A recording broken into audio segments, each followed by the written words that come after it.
This is why I am suing the government, part 4. During those 20 or so years, or 18 or 19 so years, that I was paying a mortgage, paying taxes, paying a water bill, and negotiating with government officials to get paid. I also tried to find legal representation, which was advising me that they didn't want to get involved because the government didn't violate the original contract. My property was just sequestered, was the term they used with me. It was not taken. In 2012, they transferred the deed and completed the taking, which is illegal under the Constitution.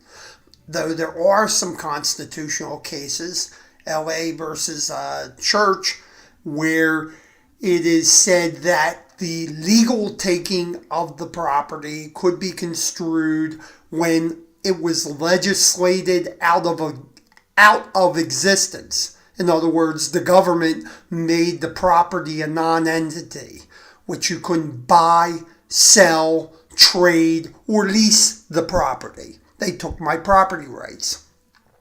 In the case of Lipschutz's pharmacy, the government argued that the people in Lipschutz's pharmacy, the kids had sued because their father never got paid and he had died. And the government said that when the father died, they don't have to pay the kids. How would you like to buy a house, own it, have the government sequester it, take your property rights, and then not be allowed to leave the assets to your children or whoever you choose? That's illegal under the Constitution too, but it was argued in state court that this is legal because they should have known to file a case sooner, which I argue is illegal because the government was clearly telling us not to file a case or else we would be charged extra for filing a case against the government and we wouldn't get the full settlement amount.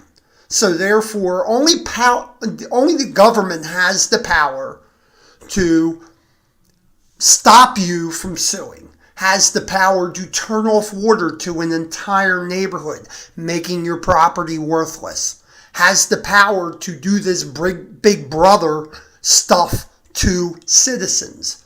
I went to the ACLU, so did other people, who weren't paid, by the way, and we complained, and I guess we got put on the list that we weren't to get paid. And some of us, they waited until we died so that they wouldn't pay us. This is how sneaky the government is.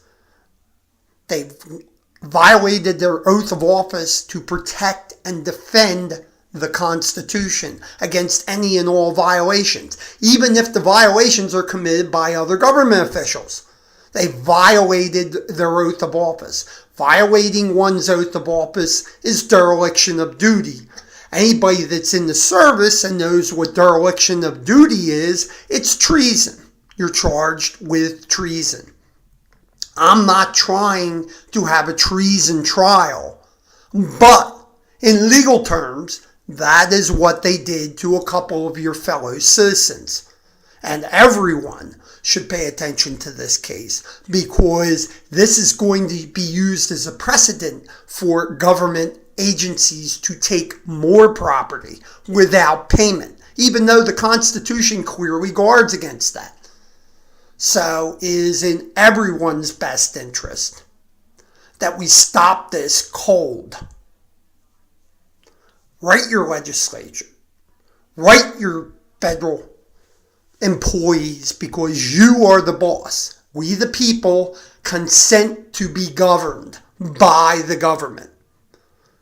They are our employees. They have to do what we want them to do. And they cannot break the Constitution because we are a republic, which means that they have laws which they can't violate no matter how much popularity they have gathered over the years. You cannot violate the law. No one is above the law.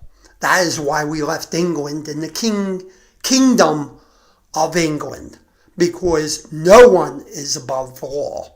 Thank you for listening to Why I'm Suing the Government Part 4.